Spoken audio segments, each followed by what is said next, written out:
Hey everybody, Andy Hamilton of Track Wrestling here, bringing you another edition of 7 Minutes. Our guest this week is Arizona State assistant Chris Pendleton. Pendleton just wrapped up his 5th season with the Sun Devils after a 4-year stint at Wyoming. As a competitor, he was a 2-time NCAA champion at Oklahoma State, a 3-time All-American, and a 3-time U.S. men's freestyle national team member. The 7 Minute series is presented by CollegeWrestlerRecruiting.com. It's wrestlers helping wrestlers to wrestle at the college level. Start the recruiting process today. Let College Wrestler Recruiting help reach college coaches from D1, D2, D3, NAIA, NJCAA, NCWA, and WCWA. Check out CollegeWrestlerRecruiting.com. And also be sure to check out the 7 Minutes interviews we've done recently with David Taylor, Gable Steveson, Yanni Diakomahalis, Troy Nickerson, Troy Steiner, Doug Schwab, and Mike Machiavello, just to name a few. You can find the transcripts of the 7 Minutes interviews on Track Wrestling, and you can also download and listen on the go to some of the recent interviews on the Matt Talk Podcast Network on iTunes. Our guest this week for 7 Minutes, Arizona State assistant Chris Pendleton, 2-time NCAA champion, 3-time All-American, 3-time national team member. Chris, thanks for taking the time. How are you doing today? Doing good. Having that, post-NCAA recovery right now, trying to catch up on some sleep. All of us, I think, are at that point. It's a vicious tournament. Yep. Well, thanks for taking the time. Greatly appreciate it. You ready to go 7 minutes? Yeah, let's do it. All right. If you could take what you know now and have a conversation with yourself at 15, what advice would you give yourself? At 15? Yep. Oh, that's a tough one. Right out of the gate with a hard one. I would actually, for 15 years old, I would have told myself, don't worry, you actually will grow bigger. 15, I think 90 pounds. And then I would actually tell my younger self, like, hey, you know what? It's a very honest sport. You're going to get out of it what you put into it. And without a shadow of doubt, wins and losses come from what you put into the work you put into it. What's the biggest break you got that helped you get where you are now? Probably the thing that shaped my whole career was, it's a funny story. I got in trouble in high school, and my high school coach kicked me off the team, and he was using it as like a, motivator, like, get your stuff together. And I took it as, oh man, I got the summer off. Yes. And so the team was driving in an RV from Lemoore, California to Stillwater, Oklahoma. And I'll never forget, I was just sitting there at my house playing video games, and my mom came in and was like, your coach is outside in the RV. Are you supposed to go to Oklahoma? And I was like, no, he kicked me off. He walked in, basically grabbed me by the back of the T-shirt and threw me in the RV, and my mom packed a bag. And that led to me going to Oklahoma State, meeting John Smith, Mark Branch, and Pat Smith, and changed my life, showed me another side of wrestling, and helped me kind of like right there reevaluate my goals. If you could spend a day with any coach in any sport, who would it be and why? John Wooden in basketball. I think when you look at the people that have played under him and people that I've talked to that did play for him and get to know him, the man wasn't just a great coach, he was a great man. And I think a lot of successful coaches that I respect right now, I hear them reference him a lot. I mean, how many national titles did the guy win? 13 or so, but it wasn't just the X's and O's. It was just how to be a student athlete, how to go about your life. Well, I think one of my favorite John Wooden quotes is, one of his first things he would teach kids to do at practice was how to put their socks on, before practice. And in my mind, that was like just showing like how the little things affect the big things. So that's probably who I'd go with. Who are a couple coaches in college wrestling today you admire, and why? Right now in college, and I'm gonna be a little bit biased. So I'm gonna take all my Oklahoma State people out, just because there's a lot of us. So, and I respect and lean on those guys more than anybody even knows. But as far as like college coaches, I would have to say, Brandon Agam. He's the guy that has definitely been a mentor for me that I can reach out to, and he helps me. I love how he's approaching rebuilding his program, putting his stamp on it, and I think you definitely see it out on the mat. I love Tom Brands. I really do. He's the guy. I love how he carries himself and how he acts. They can be a little bit wild here and there, but he's always treated me with respect and said nothing but good things to me. And then probably Rob Cole, because you want to talk about somebody that's just completely been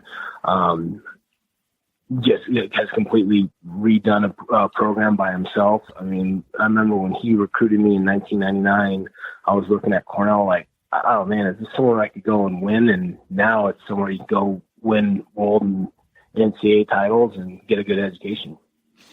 Kind of led me into our next subject, and that's recruiting. If you go back to when you're a prospective student athlete, which were your top 3 schools, and why did you pick Oklahoma State?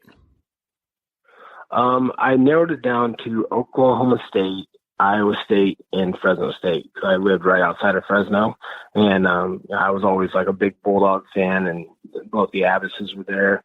But I also knew myself. I knew I wanted to go out of the state and try to make my own stamp in the world.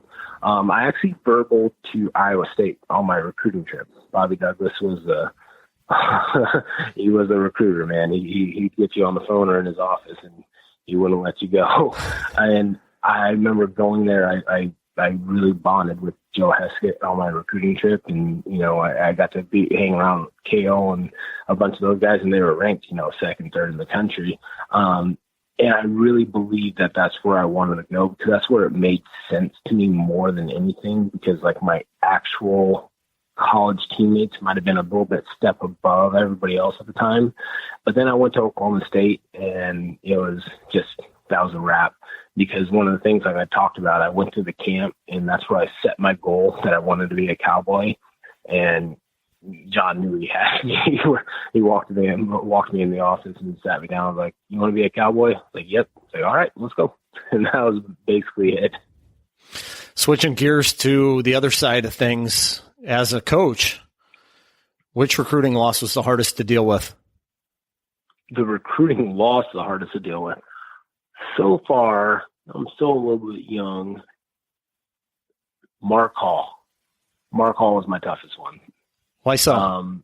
It was really, his whole recruiting was really funny because we didn't recruit him. We really didn't recruit him.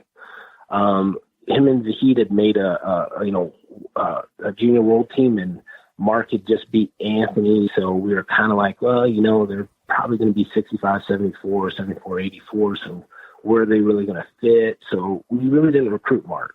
And then I was at the Olympic Training Center, and we were all just kind of sitting there, and then Mark and I started talking, and he was like, "Hey, yeah, you guys haven't really recruited me." And I was like, "Well, yeah, I thought you didn't really get along with the Lynches." He's like, "No, we're best friends." And I was like, "What?"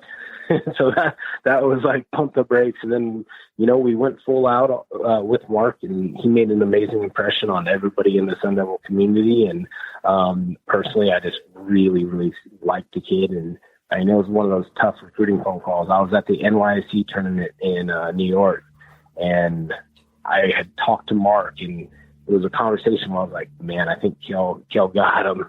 So I called Zeke, and I was like, "Hey, I think he's going to commit to Penn State." He's like, "Not yet." He's like, "We're booking you on a red eye from New York City to Minnesota." And I mean, I was literally on my way to LaGuardia when Mark called me and told me that he was going to go to Penn State. So that was probably my toughest one. How often do you have dreams at night about wrestling? Me? Yeah. I actually, I don't dream about wrestling. I like to kind of try to shut my brain down. I'm definitely a technique junkie, and I love watching my Instagram videos and technique videos and trying to learn new things. But at the end of the night, I like to kind of shut down, and I try to dream about something else that won't make me stress out. Which match in your past sticks with you the most? Which match sticks with me? Like probably like any wrestler, you always think about the one that got away. My NCAA quarterfinals with Brad Dillon in 2003. I remember everybody was like building up me versus Greg Jones for the finals, and I was like so excited about wrestling Greg that I was on deck ready to wrestle Brad, and across the way, Greg Jones had gotten upset, and I remember in my head, it was like the worst thought that could pop in your head. I saw Greg lose, and I was like, wow, I just won an NCAA title. I was like, just like so obsessed with that match. I remember Brant's like shaking me like, hey, you got to go. You're getting ready to come up on the mat. And, you know, I went out and lost to Brad. And so that stopped me from being a 3-timer. So I think that's the one that, you know, if I could go back in time, that's the one I'd pick. Who's one guy you've wrestled that you really enjoy scrapping against, and why? One guy that I enjoyed, Jake Herbert. We had a freestyle match at the Sunkist tournament years ago, and we were in this outdoor tent, and it had to be 110 degrees in that tent. And we literally were letting it fly, where after the end of the match, I remember like I got a takedown to win. Time expired, and we both rolled over our back, and he like kind of like patted me on the chest. I was like, oh my God, that was a war. So that was probably my favorite match. Let's say wrestling has one governing body and you're the president. What would you want to change? Ooh, that's a tough one. The more and more we're going down the path, I think that we need to shift to freestyle, from a collegiate mindset to a freestyle mindset. Just because you're already seeing the influence of freestyle in the collegiate rules with the out of bounds, the passivity, with, you know, passivity/stall calls, riding time hurting. You know, people don't want to see those 2-1 matches, one in a quadruple double overtime, you know. So I think that the rules in freestyle are a little bit more fan-friendly, and that really hurts me to say because I love collegiate, I love the top and bottom, but I really do think that to grow the sport farther, we probably should shift to freestyle. What's the most interesting thing about you that has nothing to do with wrestling? I'm a comic book junkie. Really? Oh yeah. I love my comic books. My parents started me young. It used to be one of the deals where if I did good in school, I got to go out and pick out a couple comic books. So I think when people come over to my house and they see some of the things on my wall, I don't have a lot of wrestling like in my house. I do have a lot of comic book stuff. We'll wrap it up with this one. What's the greatest compliment someone could give you as a coach? That your boy looks ready to go. I think that's my favorite one. That always makes me feel good because, you know, especially when you have your peers. I mean, even this weekend, getting to get a couple pat on the backs from people with the Heat's performance and people just telling you, hey, he was ready. I mean, that's all you can do as a coach. Hey, great stuff. Thanks much, Chris. Appreciate it. Not a problem, man.